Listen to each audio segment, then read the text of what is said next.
So let's go back and talk a little bit more about those things on the reminder card. Let's start slowly getting into more details about things.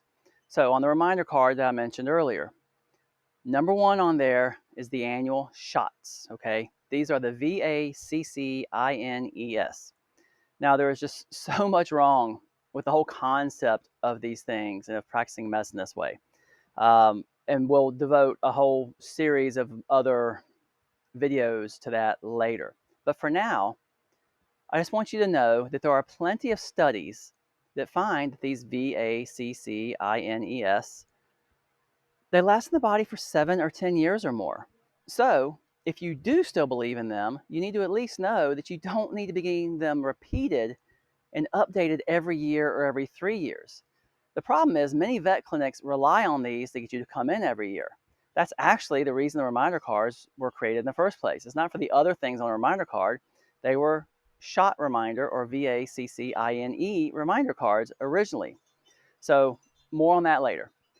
Second thing on the cards was the annual exam. So I've discussed that a little bit in other videos. I think we've covered that enough for now. It's a very useful thing if the vet has enough time to do it. But to be of any real value, there needs to be something wrong or broken already that needs to be fixed. And we want to try to get ahead of that and not wait for that. The third thing on the cards is the lab work, which we've also discussed in previous videos, and there's good reasons to do that. So that's great. The fourth thing on the reminder card that we'll go into a little bit deeper right now, or at least get a start on it, is the monthly preventatives. That's your heartworm and flea and tick prevention that you give the little chewable tablet every month, or you put the liquid on their back. I don't like those either. But it's absolutely true that your pet can easily pick up fleas and ticks and mange mites and mosquito-borne diseases like heartworms. You can pick those up anywhere out in public, and you need to take steps to prevent that from happening. That's true. And I said earlier, nothing is one size fits all.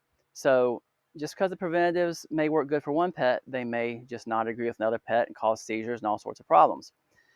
And the clean and natural and healthy approach that I try to take, it only works if everything is done right. If everything in the environment is clean and natural and healthy. And honestly, in our modern living situation, that's pretty difficult to do. Okay. So sometimes those medications, preventatives are worth their risks. So I want to start on them with introducing the concept that there is no waste in nature. Okay, there's no waste in nature. I've talked about that in some previous YouTube videos, but not in this little series.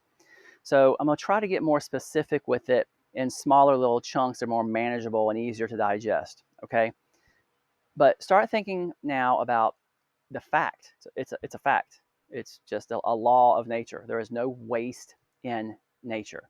So this basically means that the fleas and ticks and mange and mosquito-borne heartworms and things like this, they all exist to feed off of something. They exist because somewhere else in nature or the dog's body or the human body, there's a waste product that these things want to feed off of. They exist to feed off of it to help clean it up. So it's not a random occurrence that these things happen. It means that there's something toxic or decaying in the body or in the environment. So usually when we see this in animals, it's usually strays or unhealthy animals coming from the shelter or the rescue where they've been living in a dumpster or behind some greasy restaurant. Well, that's the place where all the parasites are because they're there trying to clean up the greasy mess, and the bacteria is trying to feed off of all the French fry grease, and the dumpsters are full of garbage that are full of parasites. So the animals come out of there full of parasites. Or you can have an animal who has a weak immune system and that the parasites just latch on. But those parasites are there because they're already feeding off of some waste product from some other animal or something else in the environment. So it's not random. It's actually a cleanup process. It's part of nature. Okay, and this does not only apply to the topical fleas and ticks and mange that you see. That's the intestinal worms. And I said bacteria, like bacterial diseases, and also viral disease. So yes, viruses. And I'm not only talking about dog and cat viruses. I'm talking about all viruses and all living things, whether it's plants and trees, people, pets, whatever. So, so the same stuff that happened to us in March of 2020, of which I see little tidbits on the news that they're going to try to do again as of now, which is the end of August 2023, that whole thing is what I was just talking about. That thing, that virus, exists to help clean up our bodies or clean up our environment in some way. And what they want to do about it, whether it's the face coverings or the injections, is just fighting against nature instead of working with nature or trying to understand nature. Same thing for your pets with all the shots they get and everything else.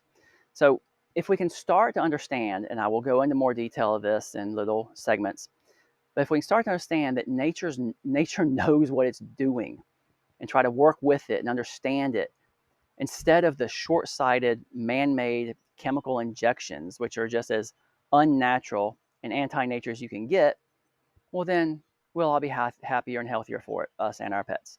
Thanks. Bye.